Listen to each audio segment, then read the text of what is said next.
The Moon. It's our nearest neighbor in space, and data we gather from its features can tell us a lot about the rest of our solar system. And through the eyes of the LRO spacecraft, we can explore the lunar surface in all new ways, in fascinating detail. Our tour begins on the western border, where the near side of the Moon meets the far side. The enormous feature is a lunar crater, and it's known as the Oriental Basin. Here, LRO's terrain map combines with surface gravity measurements from the Grail mission. This data reveals structure in the lunar crust beneath the surface, giving us a window into the geologic features of the Moon's interior. Our next location receives little direct sunlight and has some of the coldest recorded temperatures in the solar system, the South Pole. The highlighted spots signify potential water ice based on temperature readings from LRO's diviner instrument and reflectance from its laser altimeter Lola. Lola also allows us to peer into the darkness of Shackleton Crater by bringing us this digital elevation model.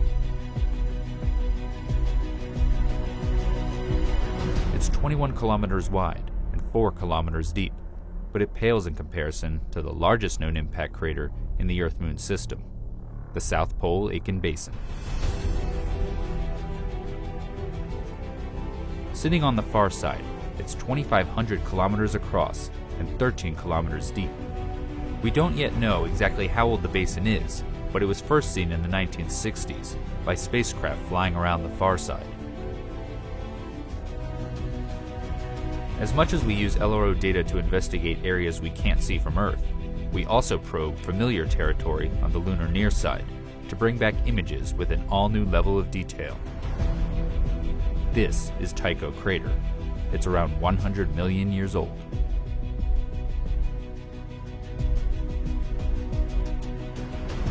Here, the Lunar Reconnaissance Orbiter camera captures the central peak with a 100-meter wide boulder at the summit, the origins of which are still a mystery.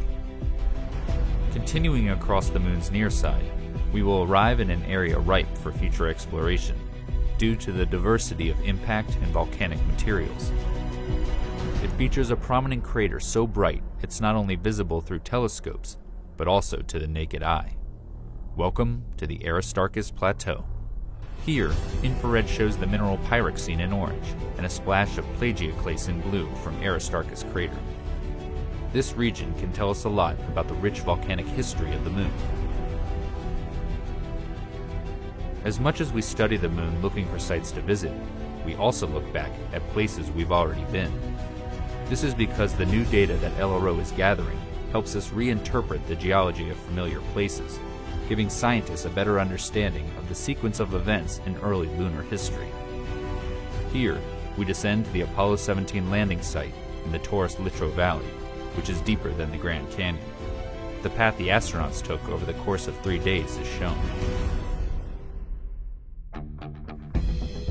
The Lunar Reconnaissance Orbiter camera is even able to capture a view of the bottom half of the Apollo 17 lunar lander, which still sits on the surface, as well as the rover vehicle.